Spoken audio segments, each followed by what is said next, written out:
Lots of folks talking about this story here in the district. We're live outside of Ketchum Elementary School here in Anacostia for two reasons. A good portion of the arts funding in D.C. go to support school programs. But according to the analysis of these 2020 numbers, the children here at Ketchum and at schools nearby saw very little of that money.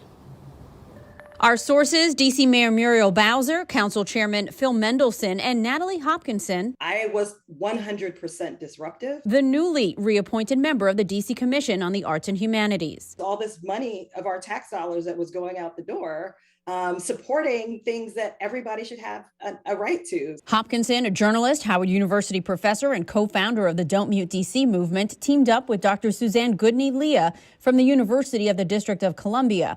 Together, the professors analyzed the 2020 D.C. arts funding and found what they describe as redlining. This map of the city shows most of the money going to communities left of the red line. According to this graph, those communities are more wealthy and have the most non-Hispanic white residents. The majority of the funds that go into this $30 million pot of funding that goes out in D.C.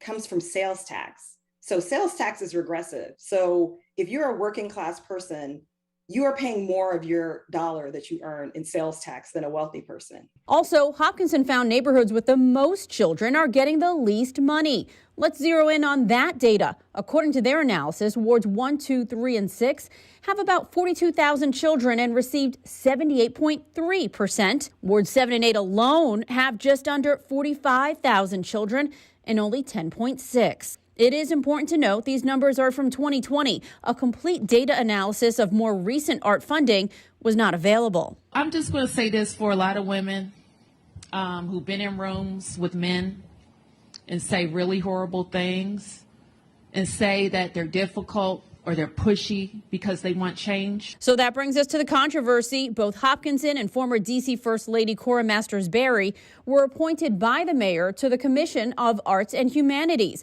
But Chairman Mendelson was trying to block a vote to extend their tenures because he said other members complained the women were, quote, divisive and difficult. The mayor posted this reaction to Twitter. And the reason she's pushy? I never said that. Or that I don't like black women. Not true. Look at the record. It's good disruption because it's going to mean that more people will get opportunity, more people are aware. So while we couldn't get a breakdown of the arts budget for 2021 or 2022, we can tell you, according to council members, that money is being distributed around the city more equitably, thanks to the hard work by these two women who were fighting to stay on the commission. We're live in Anacostia. Delia Gonsalves, WUSA 9.